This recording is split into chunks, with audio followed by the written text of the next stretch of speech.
नमस्कार विद्यार्थी मित्रांनो, स्कॉलरशिप आणि बरंच काही या आपल्या यूट्यूब चॅनलमध्ये तुम्हा सर्वांचं पुन्हा एकदा मनापासून स्वागत। आज आपण इयत्ता 3री साठी बुद्धिमत्तेतील एक महत्त्वाचा घटक पाहणार आहोत, तो म्हणजे दिशाज्ञान। कालच्या व्हिडिओमध्ये आपण विविध आकृत्यांची परिमिती कशी काढायची हे शिकलो होतो। गणिताचा भाग होता तो। कालचा व्हिडिओ पाहिला नसेल तर नक्कीच पहा। आजच्या व्हिडिओला सुरुवात करण्यापूर्वी चॅनलवर नवीन असाल तर सबस्क्राइब करा आणि व्हिडिओला लाईक करायला कुणीही विसरू नका। चला तर मग सोप्या पद्धतीने दिशावर आधारित प्रश्न कसे सोडवायचे हे आज आपण शिकणार आहोत। पहा, प्रश्नांना सुरुवात करताना आपल्याला 4 दिशा माहिती आहे, 4 उपदिशा सुद्धा माहिती आहे। तर आपण सूर्य ज्या बाजूला उगवतो ती पूर्व, त्याच्या विरुद्ध पश्चिम असं।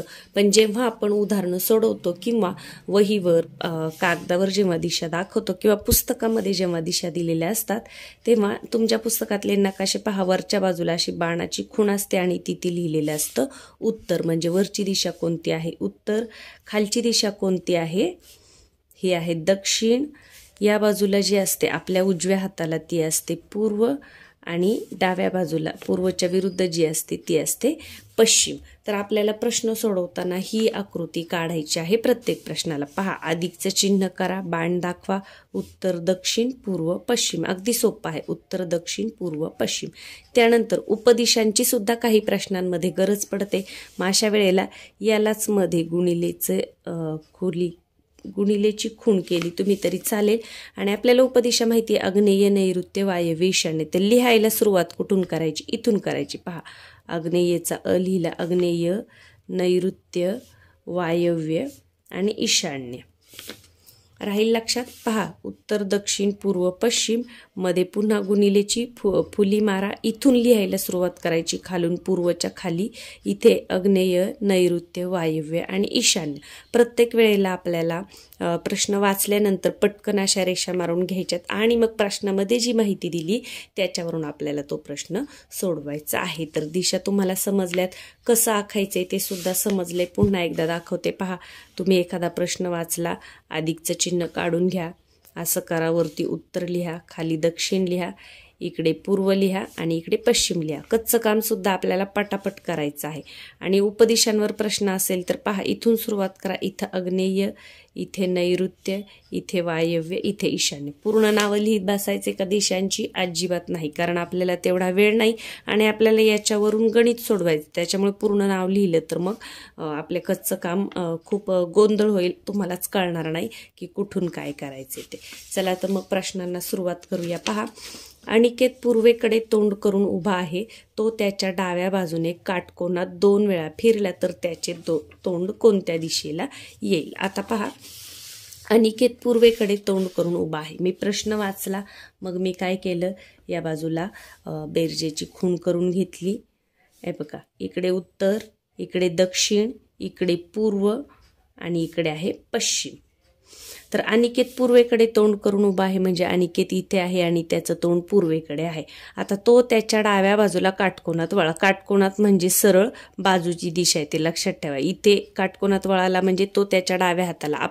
आपण असं इमॅजिन करा की तुम्ही इथे उभे आहात, तुमचं तोंड आहे, मग तुमचा जो उजवा हात आहे ती आहे उजवी बाजू, तुमचा जो डावा हात आहे ती आहे डावी बाजू। मग अनिकेत त्याच्या डाव्या बाजूला काटकोनात वळलाय म्हणजे तो इथे वळाला, एवढं लक्षात ठेवा। पुन्हा काटकोनात तर इकडे, उजवीकडे काटकोनात म्हटलं असतं तर तो या बाजूला आला असता, दक्षिणेला काटकोनात म्हणजे बरोबर 90 अंशामध्ये। तर तो त्याच्या डाव्या बाजूला काटकोनात फिरलाय, पण तो किती वेळा फिरलाय? 2 वेळा फिरलाय। म्हणजे पहा, एकदा फिरला इथे, दुसऱ्यांदा फिरला इथे, म्हणजे त्याचं तोंड आता कुठे येणार आहे? या बाजूला येणार आहे। आणि इथे दिशा कोणती आहे? तर पश्चिम दिशा आहे। आता अशा प्रश्नांमध्ये एक लक्षात ठेवायचे, जेव्हा 2 बाजूने काटकोनात वळतो मग तो उजवीकडून वळू द्या नाही तर डावीकडून वळू द्या, 2 वेळा काटकोनात वळतो तर जी दिशा आपल्याला दिलेली असते त्याची विरुद्ध दिशा तेच उत्तर असतं। म्हणजे पहा, पूर्वेला आहे, 2 वेळा काटकोनात वळाला म्हणजे एकदा इकडे तोंड झालं आणि दुसऱ्या वेळेला इकडे, म्हणजे पूर्वच्या विरुद्ध। तर कोणत्या दिशेला त्याचं तोंड आहे? पश्चिमेला आहे। तर पर्याय क्रमांक 2 हे आहे तुमचं उत्तर। पुढे पहा, आकृतीत दाखवल्याप्रमाणे रवी शाळेपासून घराकडे गेला. त्याचे तोंड पूर्वेला किती वेळा आले? आता ही आहे आकृती. इथे आपल्याला काही आकृती काढायची गरज नाही, आकृती आपल्याला दिलेली आहे. तर पहा, इथे दिसतंय तुम्हाला, इथे बाण आहे आणि वरती खून दिली उत्तर, म्हणजे उत्तर दिश वरती आहे, दक्षिण खाली, पूर्व इकडे, पश्चिम इकडे. आता पूर्वेला वळालाय तर पूर्वेला म्हणजे या बाजूला, वरती उत्तर दिशा आहे, पूर्व म्हणजे आपल्या उजव्या हाताची. तर पहा, पूर्वेला उजव्या हाताला या बाजूला किती वेळा बाण आहेत तेवढं मोजलं तरी तुमचं उत्तर येणार आहे. 1 2 3. हे तर काही नाहीये पूर्वेला तोंड. पहा, 1 2 आणि 3 किती वेळा आले? 1 2 3. पर्याय क्रमांक 2 हे आहे तुमचं उत्तर. पुढचा प्रश्न पहा, महत्वाचा आहे. पोस्ट ऑफिसच्या पश्चिमेस 2 किलोमीटर अंतरावर मंदिर आहे. आता पहा, मी इथे फक्त एक डॉट काढून घेतला. आपण समजा हे पोस्ट ऑफिस आहे. आपल्याला माहिती आहे वरची दिशा कोणती आहे? उत्तर आहे. खालची दिशा कोणती आहे? दक्षिण आहे. ही पूर्व आहे आणि ही पश्चिम आहे. आता काय म्हटले की पोस्ट ऑफिसच्या पश्चिमेस 2 किलोमीटर अंतरावर मंदिर आहे. तर पहा, पश्चिम दिशा इकडे म्हणजे या बाजूला 2 किलोमीटर अंतरावर काय आहे? मंदिर आहे. मग इथे 2 लिहा आणि मंदिरचा म लिहा. मंदिर पहा, 2 किलोमीटर केलं. पश्चिमेला कसं? वरती उत्तर, दक्षिण, पूर्व, पश्चिम, म्हणून या बाजूला 2 किलोमीटरवर मंदिर आहे. पुढे काय म्हटले? मंदिराच्या दक्षिणेस 3 किलोमीटरवर शाळा आहे. आता दक्षिण बाजू कुठे आहे? खाली आहे. मग दक्षिणेस 3 किलोमीटर, हे काही मोजायचं नाही, आपल्याला अंदाजेच काढायचं. 3 किलोमीटर काय आहे? शाळा आहे. तर असं काढून घेतलं. पहा, 3 किलोमीटर शाळा आहे. शाळेच्या पूर्वेस 2 किलोमीटर रेल्वे स्टेशन आहे. आता पूर्व दिशा कुठे आहे? या बाजूला आहे. मग पूर्वेस 2 किलोमीटरवर काय आहे? रेल्वे स्टेशन आहे. रेल्वेचा रे लिहा. तर पहा, हा काय झालाय? आपला आयत तयार झालाय. हे 2 आहे म्हणजे हे सुद्धा 2 आहे. त्यांनी दिलेलेच आहे, शाळेपासून 2 किलोमीटर आहे. हे 3 आहे म्हणजे हे सुद्धा किती असणार आहे? कालच्या व्हिडिओमध्ये आपण शिकलो होतो. हे 3 आहे म्हणजे हे सुद्धा किती असणार आहे? 3 असणार आहे. तर प्रश्न आपला तोच आहे की रेल्वे स्टेशन व पोस्ट ऑफिसमधील अंतर किती? पहा, रेल्वे स्टेशन आणि पोस्ट ऑफिसमधील अंतर किती आहे? 3 किलोमीटर. कारण आयताच्या समोरासमोरील बाजू या समान लांबीच्या असतात. कसं केलं पहा, पोस्ट ऑफिस इथे, तिथून पश्चिमेला म्हटले म्हणून पश्चिम, वरती उत्तर, दक्षिण, पूर्व, पश्चिम, पश्चिमेला म्हटले म्हणून पश्चिमेकडे 2 किलोमीटर, अंदाजे छोटीशी रेष काढा. मंदिर हे आहे 2 किलोमीटर. मंदिराच्या दक्षिणेला म्हणजे खालच्या बाजूला काय आहे? शाळा आहे 3 किलोमीटर. शाळेपासून पुन्हा पूर्वेला 2 किलोमीटरवर रेल्वे स्टेशन आहे, पूर्व आहे या बाजूला. आणि मग पोस्ट ऑफिस आणि रेल्वे स्टेशन ही जी लाईन आहे ही आपल्याला अशी डॉट डॉटनी जोडायची आहे. हे 3 आहे म्हणजे हे सुद्धा किती असणार आहे? 3. तर आपलं उत्तर काय आहे की 3 किलोमीटर. पर्याय क्रमांक 4 हे आहे तुमचं उत्तर. पुढे पहा, किशोरची आई पश्चिमेकडे तोंड करून उभी आहे. आता आपण वाचता वाचताच काय करूया? सोडवायला घेऊया. पहा, किशोरची आई पश्चिमेकडे तोंड करून उभी आहे. आता मी सुरुवातीला असं काढून घेते. पहा, उत्तर प्रत्येक वेळेला लिहायचं म्हणजे आपलं चुकत नाही. दक्षिण, पूर्व आणि पश्चिम. पहा, किशोरची आई पश्चिमेकडे तोंड करून उभी आहे म्हणजे आईचं तोंड या बाजूला आहे, किशोरच्या आईचं. किशोर तिच्याकडे तोंड करून उभा आहे. आता किशोर आईकडे तोंड करून उभा आहे. हा आहे किशोर. मग किशोरचं तोंड कुठे झालंय बरं? पूर्वेला झालंय. मग आपल्याला प्रश्न काय विचारले? किशोरच्या डाव्या हाताला भास्कर उभा आहे. आता किशोर इथे उभा आहे, त्याचं तोंड या बाजूला आहे. आपण अशी कल्पना करायची की आपलं तोंड पूर्वेकडे आहे, मग आपला डावा हात म्हणजे त्याची डावी बाजू. मग आपला डाव्या हाताची बाजू पहा, इकडे कोण उभा आहे? भास्कर उभा आहे. इथे भास्कर उभा आहे डाव्या हाताला. तर भास्कर किशोरच्या कोणत्या दिशेला आहे? आता पहा, वरची दिशा कोणती आहे? ही दिशा उत्तर आहे म्हणजे भास्कर कोणत्या दिशेला आहे? उत्तरेला आहे. तर पर्याय क्रमांक 3 हे आहे तुमचं उत्तर. कसं केलं पहा, किशोरची आई पश्चिमेकडे तोंड करून उभी आहे. मग आईचं बाण या बाजूला दाखवलं. किशोर आईकडे तोंड करून उभा आहे म्हणजे त्याचं तोंड कुठे आहे? पूर्व दिशेला आहे. त्याच्या डाव्या हाताला म्हणजे आपली डावी बाजू, या बाजूला आपले 2 हात करा. आपला डावा हात आहे ती डावी बाजू, डाव्या बाजूला भास्कर उभा आहे. तर मग भास्कर कोणत्या दिशेला आहे? तर वरच्या बाजूला कोणती दिशा आहे? उत्तर. म्हणून आपलं उत्तर आलेलं आहे उत्तर दिशा. पर्याय क्रमांक 3.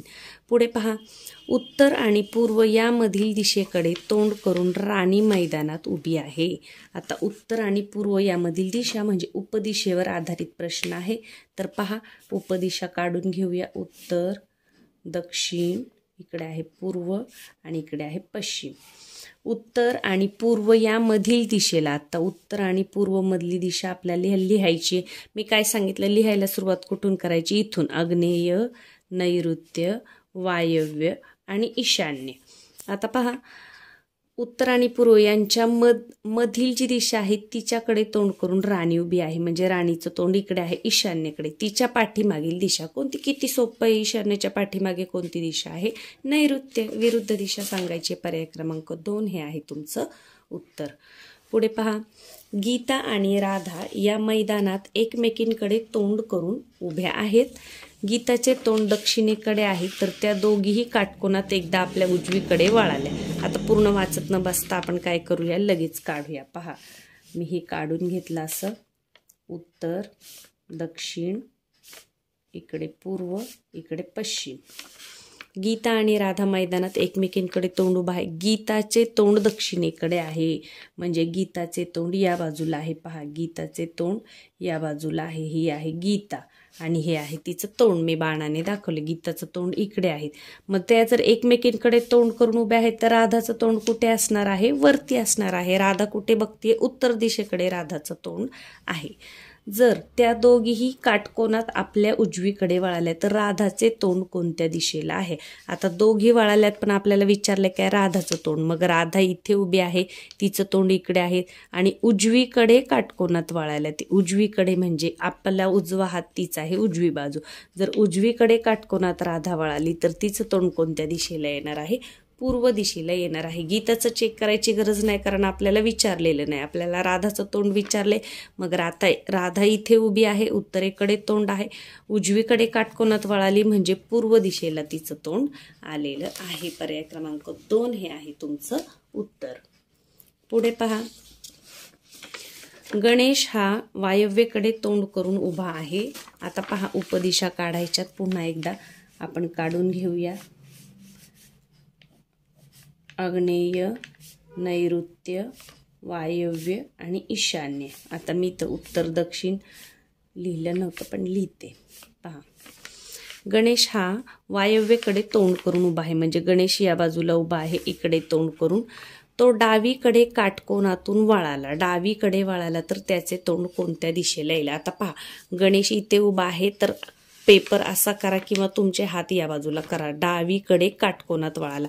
आता काटकोनात वळाल्यानंतर बरोबर 90 अंशी इथे पश्चिम दिशा पकडायची नाही. वायव्येची जेव्हा आपण उपदिशा पाहतो तेव्हा डावीकडे काटकोनात म्हटल्यावर नैऋत्य दिशा येईल. या बाजूला वळाला येतो म्हणजे नैऋत्य.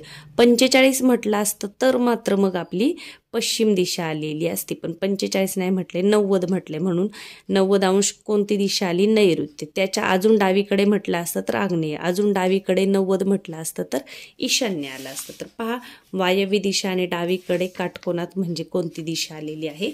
नैऋत्य दिशा आलेली आहे. तर कुठे आहे? पर्याय क्रमांक 1 हे आहे तुमचं उत्तर. पुढे पहा, संकेत पूर्वेला तोंड करून उभा आहे. तो 2 वेळा डावीकडे काटकोनात वळाला आणि काही अंतर चालून गेला.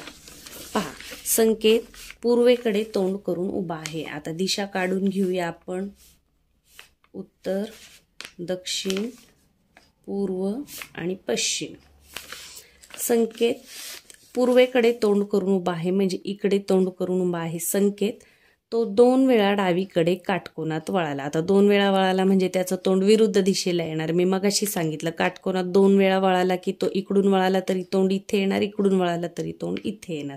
तर पहा, 2 वेळा काटकोनात डावीकडे वळाला म्हणजे एकदा इथे एकदा इथे, त्याचं तोंड झालं इकडे आणि काही अंतर चालून गेला म्हणजे पुढे आला थोडासा असं समजा. नंतर तो काटकोनात उजवीकडे वळाला. आता या बाजूला तोंड आहे आणि उजवीकडे वळाला म्हणजे ही आहे उजवी बाजू. काटकोनात उजवीकडे वळाला तर त्याचं तोंड कुठे येणार आहे? उत्तर दिशेला येणार आहे. पहा, तो पूर्वेकडे तोंड करून उभा होता, 2 वेळा डावीकडे वळाला, मग त्याचं तोंड आलं पश्चिमेला, पुन्हा काही अंतर चालून गेला, काही गेला तरी तो सरळच गेलाय असं प्रश्नामध्ये दिलेलं असतं, आणि मग तो त्याच्या उजवीकडे वळाला, उजवीकडे म्हणजे आपल्या उजवी बाजू, वरची बाजू, मग कोणता आहे ती दिशा? उत्तर दिशा आहे. तर त्याचे तोंड कोणत्या दिशेला आहे? उत्तर दिशेला. पर्याय क्रमांक 4. पुढे पहा, अभिजित हा पूर्वेकडे तोंड करून उभा होता. आता पहा, पूर्वेकडे तोंड करून उभा होता, मी वाचलं आणि लगेच इथं दिशा लिहिल्या, पूर्व पश्चिम. पूर्वेकडे तोंड करून उभा होता, या बाजूला बाण दाखवा. अभिजित पूर्वेकडे तोंड करून उभा होता, डावीकडे काटकोनात वळाल्यास त्याचा उजवा हात कोणत्या दिशेला असेल? डावीकडे म्हणजे पहा, या बाजूला तुम्ही अशा आपले 2 हात धरा, डावीकडे म्हणजे वरची बाजू आहे, डावी बाजू, या बाजूचा. या बाजूला काटकोनात वळाला म्हणजे उत्तरेला त्याचं तोंड झालेलं आहे. कुठं झाले त्याचं तोंड? उत्तरेला झाले.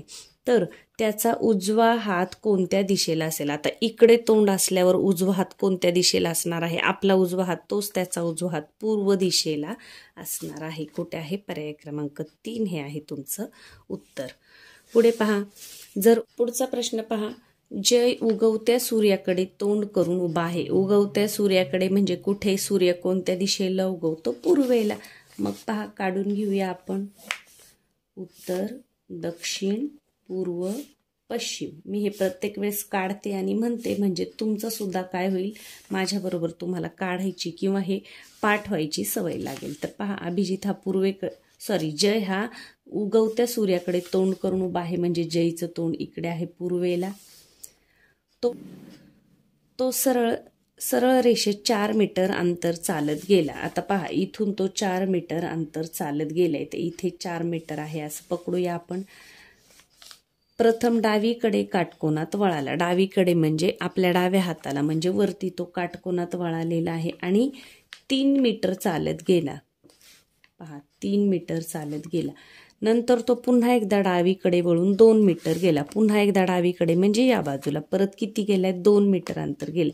आता 4चे निम्मे 2 काढा. आपण एवढं 4 पकडले, हे 3 पकडले, मग निम्म गेला.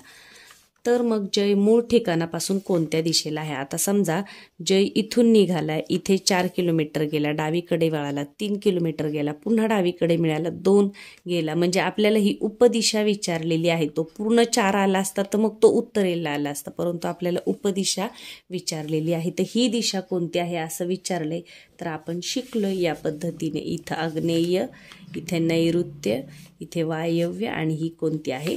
ईशान्य. तो कोणत्या दिशेला आहे? ईशान्य दिशेला आहे. पहा, आग्नेय, नैऋत्य, वायव्य, ईशान्य. इथून तो 4 किलोमीटर गेला. पहा, मी थोडंसं जवळून दाखवते तुम्हाला. इथे जय होता, तो 4 किलोमीटर गेला उगवत्या सूर्याकडे, नंतर डावीकडे वळाला, आपली डावी बाजू म्हणजे वरची बाजू, मग 3 गेला, मग त्याच्यानंतर पुन्हा डावीकडे वळाला आणि 2 किलोमीटर गेलाय, 2 मीटर गेलाय, आणि मग ही दिशा विचारली की तो आता कोणत्या दिशेला आहे? मूळ दिशेपासून. तर आग्नेय, नैऋत्य, वायव्य, ईशान्य. कोणत्या दिशेला आहे? ईशान्य.